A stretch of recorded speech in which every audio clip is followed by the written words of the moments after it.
The assassination of Julius Caesar stands as one of history's most dramatic and consequential events. It was a moment that ripped through the fabric of the Roman Republic, leaving an indelible mark on Western civilization. This single act of violence continues to fascinate and provoke debate centuries later. It serves as a stark example of betrayal, a narrative woven with ambition, fear, and the desperate struggle for power. The story of Caesar's demise illustrates the devastating consequences of political intrigue when pushed to its most extreme limits. It reveals the fragility of even the most formidable authority. The fateful event occurred on the Ides of March in 44 BCE. This date, once an ordinary marker in the Roman calendar, became synonymous with treachery and downfall. It forever changed the trajectory of an empire. The victim was Gaius Julius Caesar, a man who had risen to become dictator for life. His unparalleled military genius and political acumen had made him the most powerful figure in the Roman world. He was a leader whose influence seemed absolute. His perpetrators were not foreign enemies or rival generals. They were a group of senators, many of whom had been his closest allies, friends, and beneficiaries. These men, bound by a shared fear and a desperate ideology, turned against the very man who had elevated them. The method of his death was brutal and symbolic. Caesar was murdered with 23 stab wounds, a testament to the ferocity and collective nature of the attack.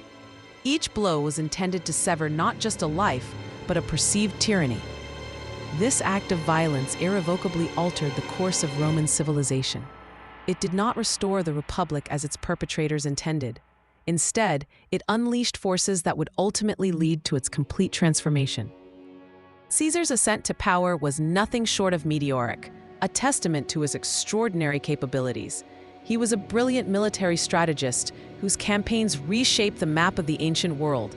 His tactical genius was unmatched on the battlefield. Beyond his military prowess, Caesar was a charismatic leader, possessing an uncanny ability to inspire loyalty and devotion. He captivated both his soldiers and the Roman populace with his charm and vision. His presence commanded attention and allegiance. His most famous conquest was Gaul, a vast territory he subdued over several years of relentless campaigning. This endeavor not only expanded Rome's dominion, but also amassed immense wealth and influence for Caesar himself. He returned to Rome a hero of unprecedented stature. Through a series of civil wars, Caesar consolidated his control over Rome, defeating formidable rivals like Pompey the Great. His victories left him as the undisputed master of the Roman state. He held the reins of power firmly in his grasp. Yet, with his ascent came deep-seated seeds of resentment among the Roman elite. Many senators, steeped in republican tradition, feared his autocratic tendencies. They watched with growing alarm as he accumulated unprecedented power. They were particularly concerned about the potential dismantling of the Republic, an institution they cherished and believed defined Rome. Caesar's actions seemed to threaten the very foundations of their ancestral government. His reforms and decrees often bypassed traditional senatorial authority.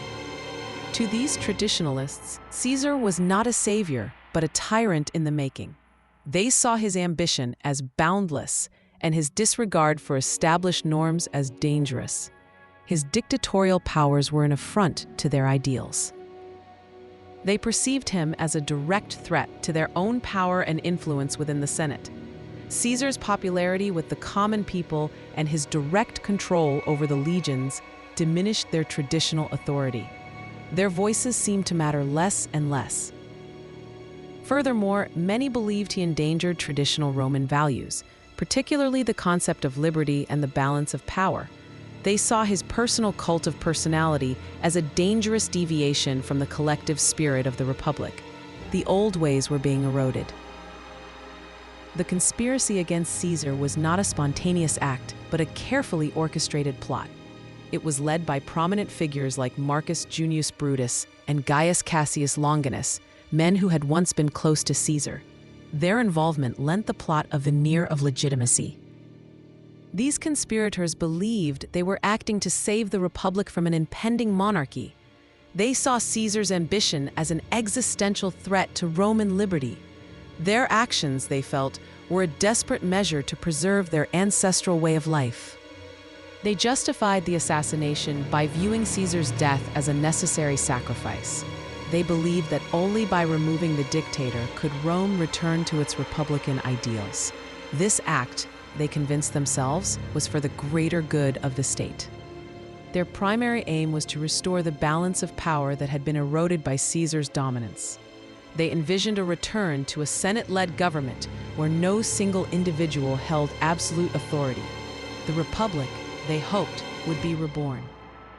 They sought to prevent the establishment of a monarchy, a form of government anathema to Roman sensibilities since the expulsion of the king centuries prior. Caesar's lifetime dictatorship seemed to them a clear step towards kingship. They feared the end of Roman freedom. The irony of their actions, however, is profound and tragic. In their desperate attempt to save the Republic, they ironically achieved the exact opposite of their intent. Their violent act plunged Rome into an even deeper crisis. The immediate aftermath of Caesar's assassination was not the restoration of the Republic, but profound instability. The conspirators had no clear plan for governing Rome after Caesar's death. Their act of violence created a power vacuum. Instead of peace, Rome was plunged into a new era of civil war and political chaos. The assassination ignited a furious struggle among various factions vying for control. The dream of a restored republic quickly evaporated amidst the bloodshed. This instability ignited a fierce struggle for control among Caesar's most prominent successors. Octavian, Caesar's adopted son, Mark Antony, his loyal general, and Marcus Aemilius Lepidus, a powerful ally, formed the Second Triumvirate. Their alliance was forged in the fires of vengeance and ambition. The ultimate consequence of the Ides of March was the demise of the Republic itself. The civil wars that followed Caesar's death systematically dismantled the old political structures. The violence and instability proved too much for the ancient system to bear. This tumultuous period resulted in the rise of the Roman Empire. The chaos created by the assassination paved the way for a new form of governance. The people, weary of endless conflict, yearned for stability. Octavian, through cunning political maneuvering and military victories, emerged as the sole victor. He would later be known as Augustus, becoming the first emperor of Rome. The Republic was dead, replaced by an imperial system that would last for centuries. The story of Caesar's assassination is steeped in dramatic irony, a narrative element that adds to its enduring power.